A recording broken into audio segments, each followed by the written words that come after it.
It's a new day and it's a new morning to start a new, fresh, and timely topic. I am Gracial Oranbula, your host for today. And this is Ana Rose Denwata, your host for today. Everyone, welcome to Literary Probe. Today we will be having a talk show about the literature, but before anything else, let us introduce to you our guest speaker.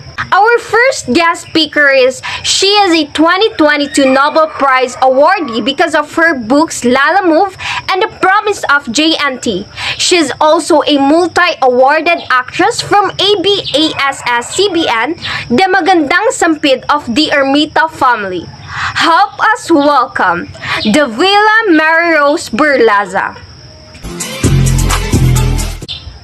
Our second guest speaker, she is an accomplished writer with several published works to her credit. We Will Rise and Ain't Ordinary are some of her works that had critical acclaim and international recognition. She is also one of the great-great-grandchild of the Guerrero de Ermita family who was behind the publication of Renacimiento. Let us all welcome Azanaya Esther Canunayon. Our third guest speaker, our world-known famous writer, Marife Boblo, who is renowned as best literary author of Familia.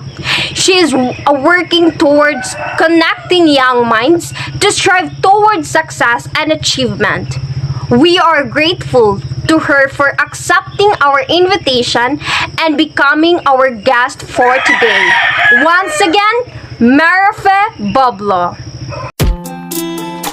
Our next guest speaker she is an American poet, memorist, and civil rights activist. She published 3 books of essays and several books of poetry. Her famous work and was also her favorite, The Phenomenal Woman, which celebrates our own womanliness standard. She quoted it during interviews and often included it in her public readings. Let us introduce to you this independent and brave woman, Jamaica Bolo. Our last but not the least speaker she is a best for standardized when it comes to writing. She is a filmmaker, poet, an artist who became widely known for her major literary work entitled A Traveler's Heart. Also, she is acknowledged for her writings and published books that captivates woman's heart. Please help me welcome Miss Angelica Campomayor.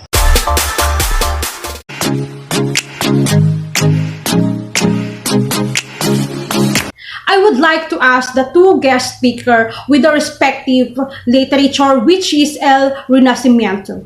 For Miss Mary Rose Berlaza de Vela, what is the impact of El Runassimiento to the Philippines? Thank you so much for that question. But before I answer that, let's give a quick review to our audience of what really happened in the past, why El Renacimiento existed. The Americans came to the Philippines promising to safeguard freedom of speech and freedom of the press, but they quickly broke their promises because of the Treaty of Paris, which was a peace agreement between Spain and the United States that ended the Spanish-American War.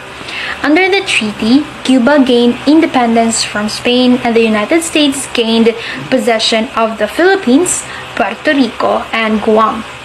Accordingly, Filipinos struggled for sovereignty, thus the making of El Renacimiento. El Renacimiento was an anti-colonial publication that fought for press freedom during the American colonial period. It denounced the arbitrariness of officials and governments and advocated the continuity of Spanish as the official language. Further, El Renacimiento was dedicated to the new birth of the Filipino people. Among its founders were Rafael Palma and Martin Ocampo, who declared that the publication's purposes were first to bring about a mutual understanding between the constituted government and the people. Second, to encourage the bent of young Filipinos for newspaper work. Third, to defend the interests and ideals of the Filipino people. The campaign was effective, as in 1920, Spanish was still the language of the courts, politics and administration, and the press. The paper was able to demand immediate independence. However, all the issues which provoked the U.S. administration into applying pressure on the publication forced the paper to relinquish the task it had undertaken for 8 years, thus bringing to a closed chapter in Filipino history at the turn of the 20th century. Despite that, it has a huge impact to the Filipinos and the Philippine press freedom. El Renacimiento gave birth to the 1935 Commonwealth Constitution, the 1973 Constitution, and the 1986 Freedom Constitution. Due to this, press freedom for Filipinos is no joke. It has become the constitutional rights in the Philippines and has become the essential pillar of democracy. Thanks to what happened in the past, Filipinos now became aware of their rights and vigilant about what's happening around. Blasphemous to say, but I think people now are all journalists. But the sad part of this fact, Filipinos, aside from having different perspective as people, we have different sources or references which made the unity for Filipinos fall apart. Therefore, the El Renacimiento influenced people to be vigilant of the current events, but has also influenced Filipinos to turn their backs to one another. And to Ms. Azanea Esther Canunayon, what is the significance of El Renacimiento to the field of literature? El Renacimiento is very significant because the mere fact that it was an anti-colonial publication that fought for press freedom means that literature or any literary work of the Filipinos were given great value. Without that initiative, we probably wouldn't be able to put what's in our minds and hearts into words right now, and we wouldn't be able to nurture the talent of our literary artists. El Renacimiento gave us a preview of what transpired during the American colonization. During their time, there is discrimination, injustice, and oppression, which is also the same issues that we're still facing today. And a newspaper like El Renacimiento allows us to see what these issues were like during their time and what was done about them. In return, we're also able to assess what we should do about them in our present.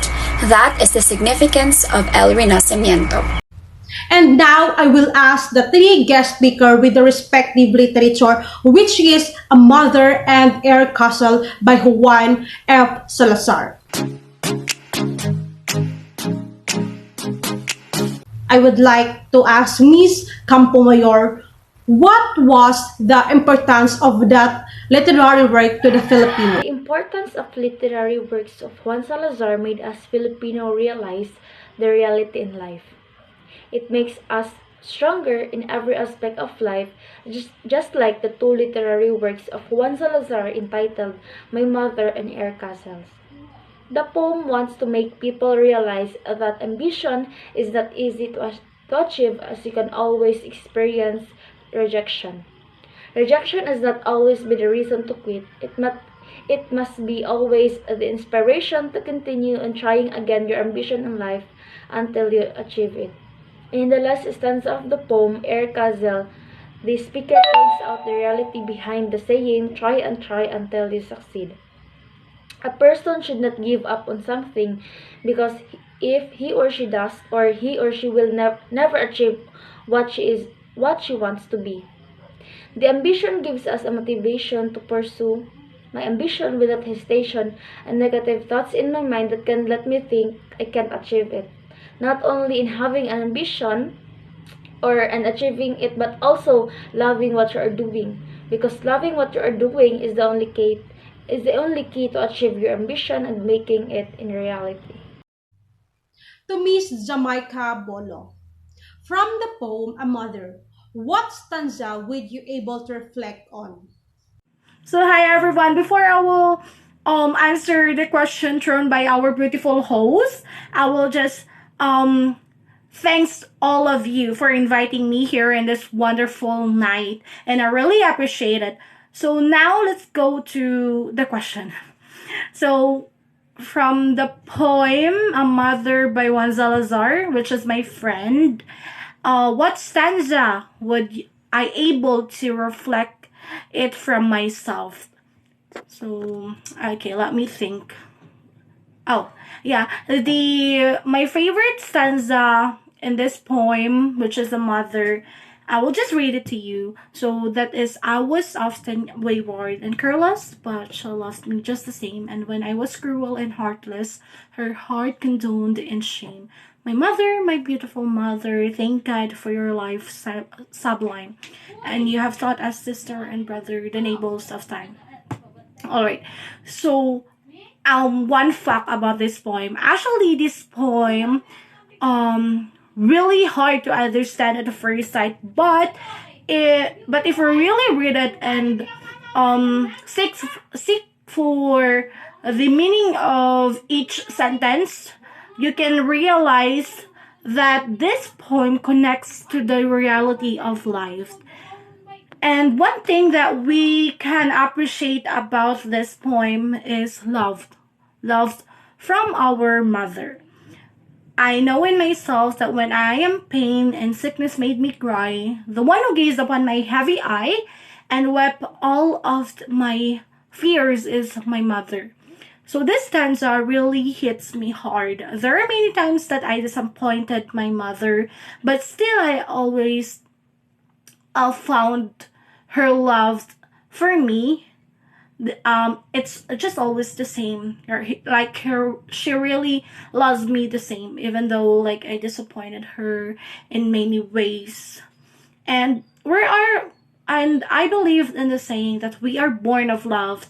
Love is our mother. And when I look into my mother's eyes, I know that it is the purest love that I can find on this earth.